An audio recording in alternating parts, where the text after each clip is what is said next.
Welcome back to the Risk Reversal Podcast. I'm Nathan. That's Guy Adami. We have Sarah Levy. She is the CEO of Betterment, which is a great partner of ours at Risk Reversal Media. Sarah, welcome to the pod. Thank you. Thanks for having me. We love having you on Fast Money.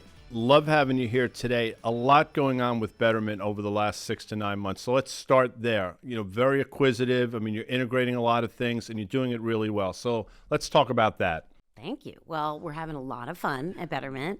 We have big plans, and I think if you think about, for those who don't know Betterment, we are a wealth management business that has really 3 businesses housed within built off of a single tech stack: a retail, investment, and savings platform, an advisor platform business where we license our technology to financial advisors, to RIAs, to help them scale their practices, and then a retirement business, which is 401ks for small and medium-sized businesses. And just to give you a sense of just the scope of the business, the size, we have $56 billion in assets under management and about 1 million customers. That's 1 million customers. And that's obviously, the growth there is probably really hockey stick, and I don't love that term, but you've probably seen that over the last 9 to 12 months is my sense. So with that million, where do you see that going from here? Like, what's the aspirational number? Oh, I don't even know if I've thought about a single aspirational number. I mean, look, the market, you think in trillions when you think about the, assets, wealth assets. And I like to say, our mission is making people's lives better and expanding access to great advice. So in all 3 of our businesses, we're expanding access to advice. And so when you think about sort of the incumbents and how the world of financial advice has existed, everyone is entitled to great financial advice, but it's hard to deliver at scale for a price. And that's really what technology has enabled. And so our roots, we were one of the OG robo, advisors. And I kind of shed that moniker now because I think that's where we began, but it's not the aspiration, right? Yeah. Well, it's interesting. So we know each other from my good friend and your good friend, Eli Broverman. And, I go back, let's say 10 years when you guys were called a robo-advisor, right? And the assets guy, you were paying attention. These were like single-digit billions AUM, right? Yeah, and so absolutely. to have that sort of growth over like the last, and I think, Guy just kind of hinted at it, it is a tech-enabled platform. You just said it's built on a tech stack. Speak to that, because I think, at some point over the last decade, I know we're going to talk about generative AI and what that means for a whole host of different things as it relates to your business. But machine learning was always probably a really important component of building out this platform. Speak to that a little bit. Well, it's interesting because I would say people conflated automation and AI in the past, right? And so I would say generative AI is not something that was part of the building blocks, but automation is a critical component of what makes the platform great and scalable. So when we think about AI, we think about that as kind of the next generation of what we're on a path already doing, right? Which is, how do you lower the cost to serve? How do you increase the automation? However, how do you do it within the confines of a very, very regulated space, right? And so we are fiduciaries, right? And that comes with a lot of rules. And so the AI hallucination, it's all getting better, but I think that's a huge part of, as we think about this next chapter, like, how do you harness it responsibly? You're talking about the democratization of information and advice to a certain extent. But let me ask you this question. A lot of times people don't know what questions to ask.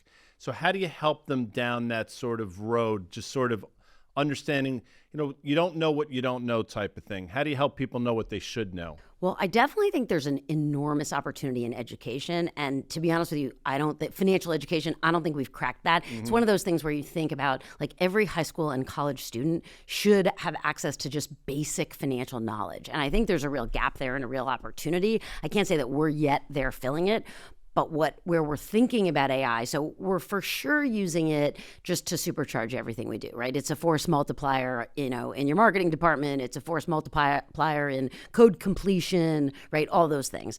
In customer service, we've actually begun to have a pretty successful run with introducing generative AI. And the challenge, though, sometimes being people want to talk to a human. Mm-hmm. And so how do you find that right balance of, you want to deflect and you want to use it for cost containment, but you also want to super serve that customer and make sure they're getting the right answer at the right time. And so if the AI can sometimes not answer the question, but sometimes get you to the right person who can answer the question on the first try, that's also a win. So that's where we're like seeing really, really great results already.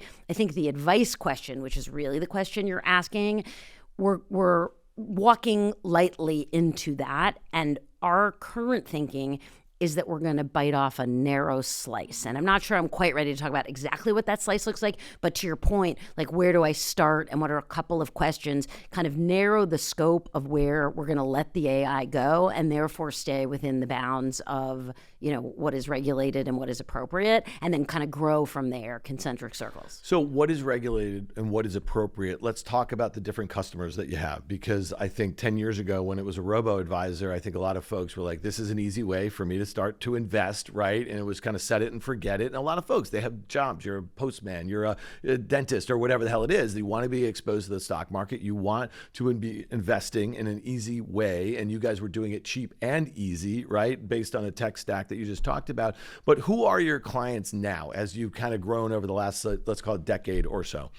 So our average client is a 40-year-old now. And 5-6 years ago, it was a 34, 35-year-old. They're growing with you. So they're really growing with us. And I think that sort of speaks to what do we need to do. I think that probably our biggest challenge, like in the current environment, is we are so well known for being easy that it sort of masks the sophistication of what is underneath.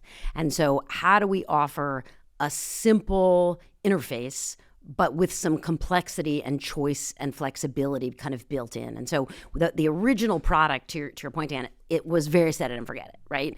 And was, you've got a very limited set of choices in terms of the portfolios you select, in terms of the degrees of freedom. You can turn the dial on your time horizon and your risk level, but other than that, there was like very little choice. And over the last couple of years, as customers are growing, their needs become more sophisticated, and they've been maybe doing some DIY investing on the side with a little bit of money. And so they're getting smarter and they're wanting more degrees of freedom. And so the journey we're on now is really about how do we expand choice without giving up the incredible ease of use and sophistication to still make this a great on-ramp for first-timers. What a lot of people may not know is for a decade you were the COO of Nickelodeon, and that speaks to creating brand awareness, organic growth, acquisitions, integration. I mean, all the things effectively you're doing now.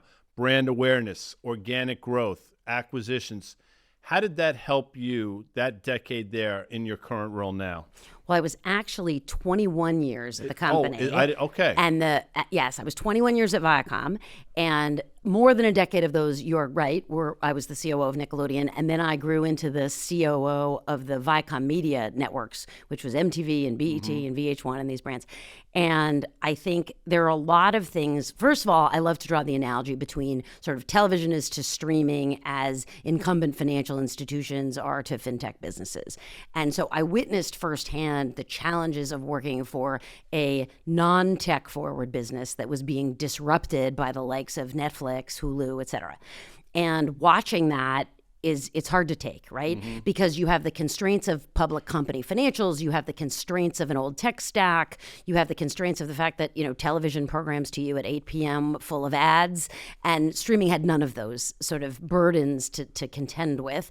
And they had a zero interest rate environment in which to basically make as much content as humanly possible while losing money while we were trying to deliver a profit margin.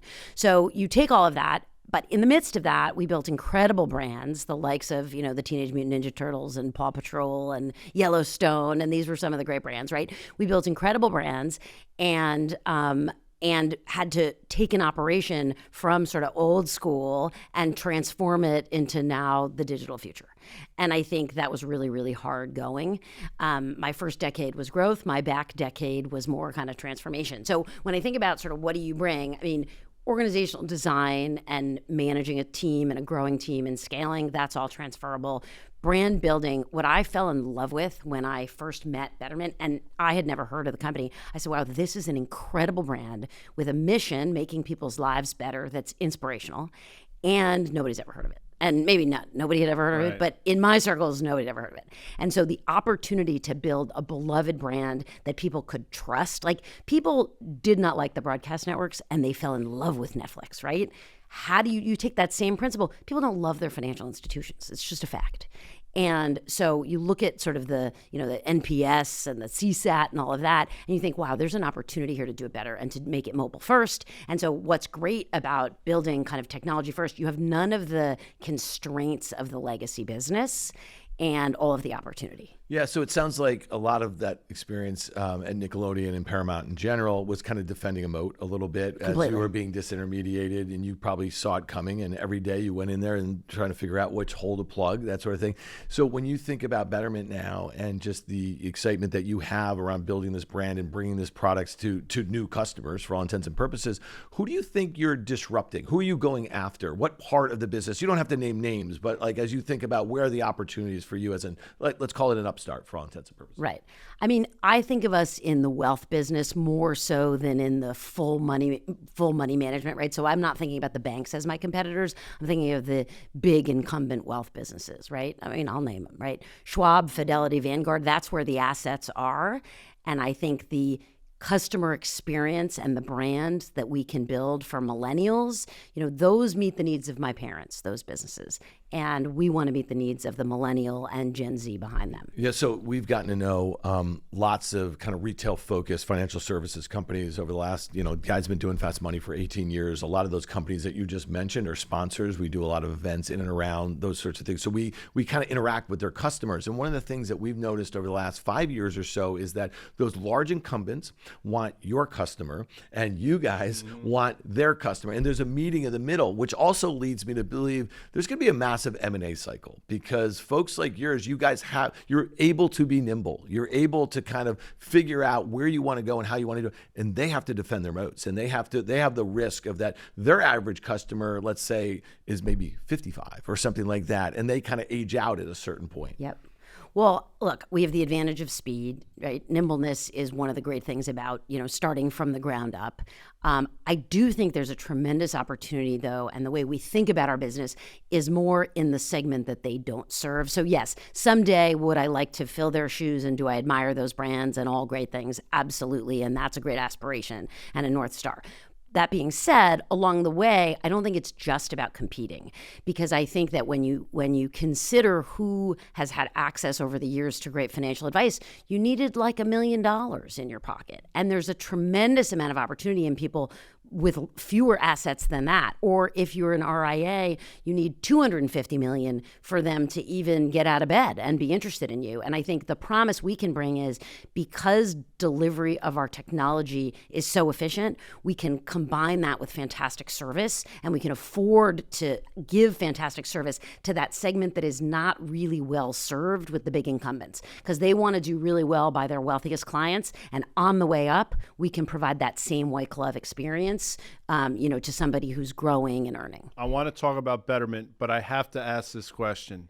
Is Beth Dutton the greatest character in the history? Really the greatest. But if you were to meet her in real life... She's brilliant. She's brilliant, but she's so soft-spoken and sweet. And so the way she plays that character is just beyond. Is fantastic. And she's British as well. So I mean, she's British, or she's Scottish or something. So she has the accent, but her and Rip together. Oh, I mean, they make the show for sure. So let me ask you this: in your management style, do you channel any of Beth Dutton, even just 5%? I really hope not. I really hope not. I think because she's I don't know that my fantastic. employees would stay. Well, that's fair, right? I mean, she'd be tough to work for. She'd be clearly she'd be tough. And then we'd be burning the place down as well. No doubt. But she is, her and Rip together, I mean. I agree. Anyway, let's go back now to Betterment, because the environment that the market participants have found themselves in since January, but more importantly since April, has been interesting in a word. How are your customers dealing with this? I mean, this first time we've seen true volatility in a long time. So we've got the retail customers and we've got the advisors. Let me step back and say, what our brand really represents is long-term diversification, right? Stay the course, slow and steady. I think that's what we preach, right? We preach don't look at your investments every single day, because that's going to give you a heart attack, Positive. right? Yeah. So when you start from that frame, that is who we attract, because that is what we preach, right? We preach low. It's not what you make, it's what you keep, right? So low cost, after tax, right? Tax alpha is a huge, superpower of ours. So just framing it that way, our customers are pretty calm and collected. Mm-hmm. And I think that is it's who we attract. And then it is how we speak to them and how we educate them, which is be calm, don't let the headlines get in your way, and stay the course. And if you think about April, right? If you had just closed your eyes and not watch the up and down, you'd be back to where you were. And if instead you pulled your money out of the market because you were afraid, you would not have experienced the rebound. And often those emotions cause people to pull their money out at the wrong time, right?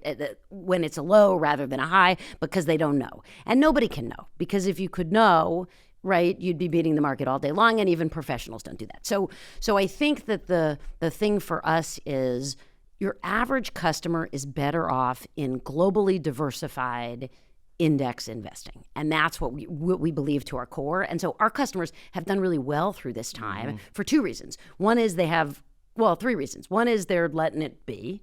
Two is they're globally diversified. And so when the US is a little scary, we've got other countries outperforming. And the third is tax alpha. And I think that's really important, which is we were built for volatility. And so Betterment was actually born coming out of the 2008 recession. Right.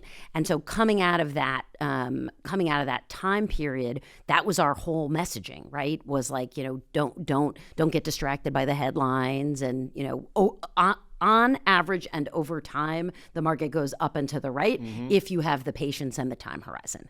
Yeah, it's interesting because you were on Fast Money on April 15th, and this was really in the throes of probably one of the quickest sell-offs that Guy and I have seen in a very long time. And, again, like going back to the fact that we are actually very much in tune with a more retail investor. We also talk to a lot of advisors and the like, and I think they've been conditioned to actually take the exact view that you're talking about. Is like, let's not panic at highs, because there are panic at highs, like buying into a bubble, and let's not panic at lows. And no one knows what a high is and no one knows what a low is, but it's really kind of keeping it slow and steady. And when we talk about, Guy and I don't give investment advice, we talk about this stuff on a daily basis, but one of the things that we were consistent all through 2022 is that knowing who you are in the market and taking a long-term view and being unemotional, like the idea of just dollar cost averaging, whatever the index is, SPY, Q, whatever the heck that is your thing that you get exposure. And that just this last 2 months is a great example. If you had stayed the course and you kept on investing, here you are now a few percent from the highs that we made in February, and you actually had an opportunity to kind of average down a little bit from where you were 2 years ago. And then I would exactly agree with everything you say. And then I would add that you also, if you were on our platform, had the advantage of tax loss harvesting, which is when those dips happen, the automation will sell those securities, buy new ones, and help you pay down your taxes. And so and even without taking your money out of the market. So let's also talk about the power of compounding returns and these tax, kind of advantage sort of accounts. How big of a business is that for you? And give us a sense of like how quickly that's growing, because it goes back to retail's getting savvier and savvier. And I know your advisors on the platform are obviously in the same position too, is like they're thinking about these things. That's how they gain assets. That's how they gain customers. Yeah. So I love the diversification in our business. So you've got retirement, and that business is about 20 billion of our 56 billion is retirement assets, and that's 401k, IRA, et cetera. And that's really long-term horizon money and tax-advantaged money. We then have savings, and then we have taxable investing. And when you think about savings, that has also been a nice ballast, right? When you think about if people are nervous, we have a high yield savings account. You can make 4% or 4.5% if you're a new customer. And that's a really great rate. And so there are a lot of customers whose time horizon maybe is nearer term, right? I want to buy something a year out, 2 years out. So I don't have the patience to put it in the market. That money people are setting in cash accounts oftentimes. Crypto, you're pushing out now on the risk curve in terms of what people are looking for.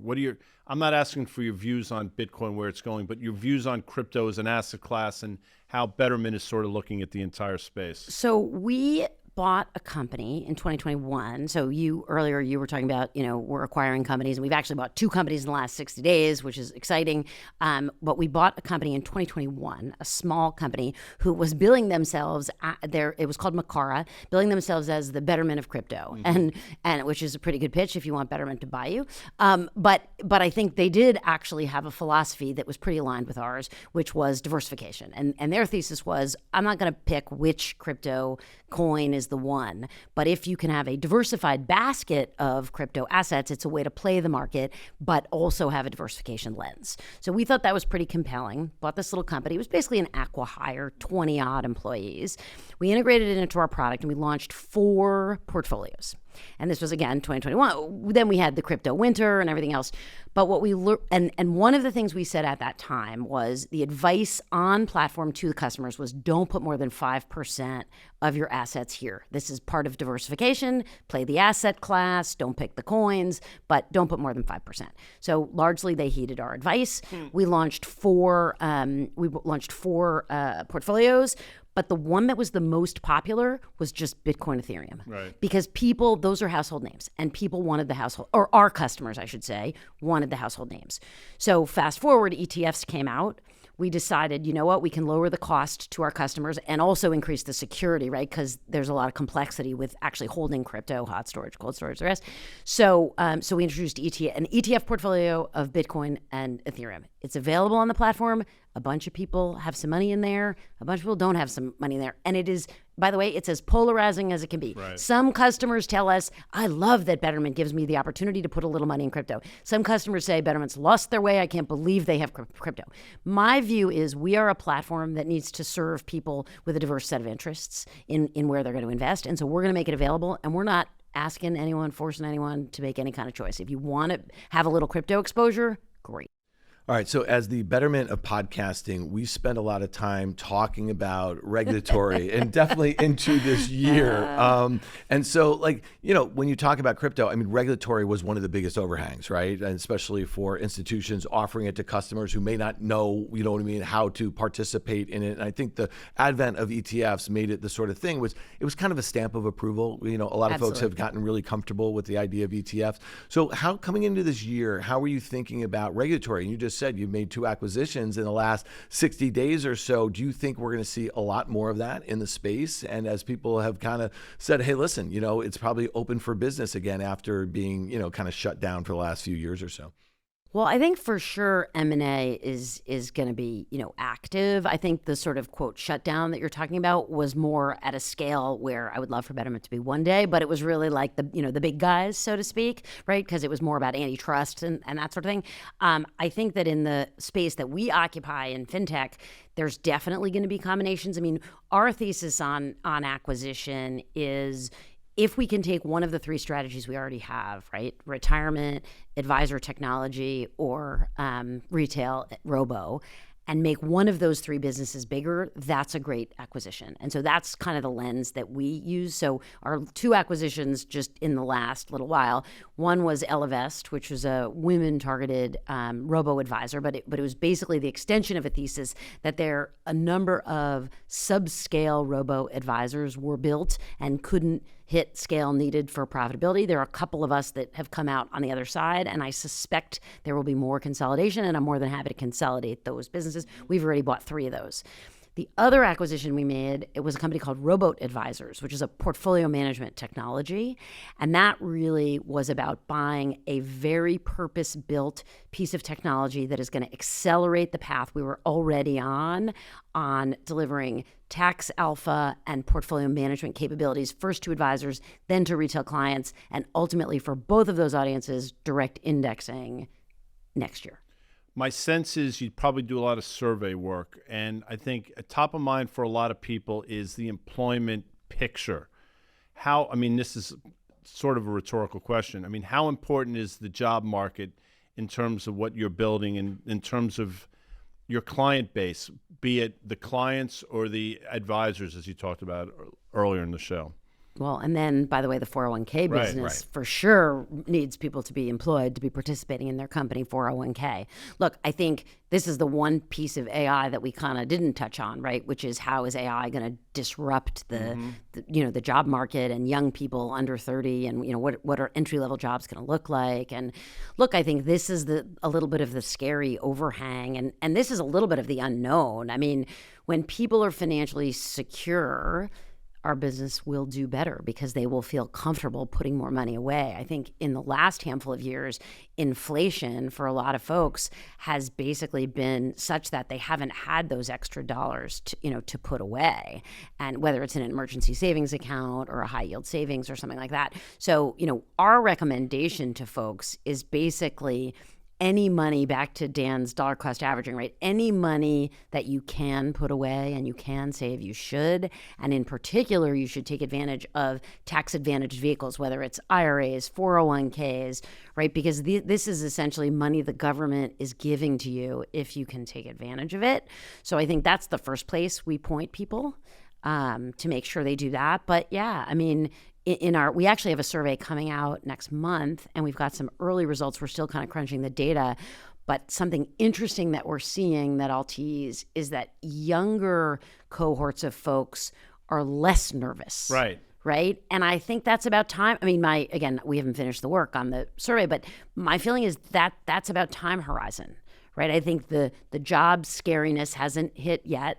Right. So unemployment is at record lows still at this moment. So they're not scared about that. And they think retirement, well, that seems like an eternity away. And while it is an eternity away, I think in some ways the scarier question is Social Security going to be around or be enough to support that generation by the time they get there? And assuming no, you want to start saving now in a 401k, to set up yourself up for the future. Yeah, it's something that Guy and I, and I'm sure you do too, and I know you have college-age kids as I do and the like, and just that financial literacy aspect. Okay, so you can broaden it out. There's a whole host of like personal finance things, but investing is one part of it that you guys are really focused on. When you and I met, it was shortly after you became the CEO. We were in the midst of a mania, whether it was crypto and NFTs and meme stocks and SPACs and all that sort of stuff. And so it sounds like this was your first foray into the financial services business. What did that feel like in a way? Because Guy and I, we've been around a long time. We remember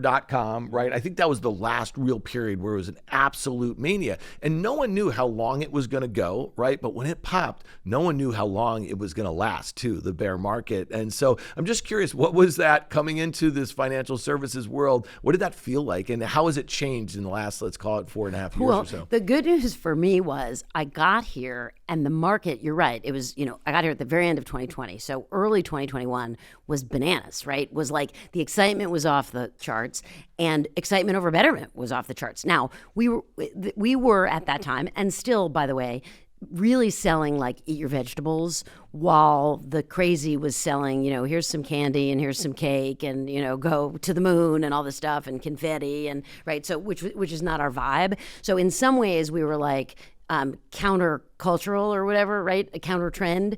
And it was actually harder to sell, like, stay the course and, have long-term patience when people were watching their friends, like, make all this money. And then, of course, you see the movie Dumb Money, right? And you see what happened on the other side and you go, okay, come back, eat your vegetables. Right. And so we actually...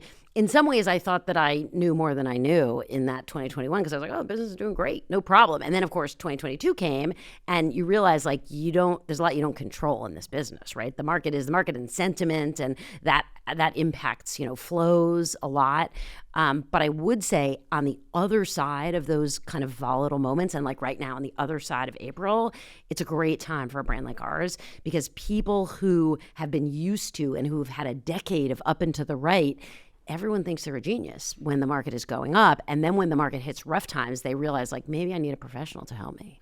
And that's good news for us. Dan mentioned, so I'm in my 19th year at Fast Money. Dan and I have been doing this for over 4 years now. So we've interviewed hundreds of people over the years. And you can tell when people are sort of faking it a little bit, and you can tell when people are sincerely and genuinely excited about. I can tell there's an excitement in you about what you're doing. I mean, speak to that because you have to sort of love what you're doing, and you clearly do. I totally love it. Thank you. I was worried you were going to go, yeah, and you kind of seem like you're phoning it in. No. That's not good. No, I do. I deeply believe in Betterment. And it's like sometimes I get imposter syndrome of, this isn't my business. We all get This that, was the though. founder's business.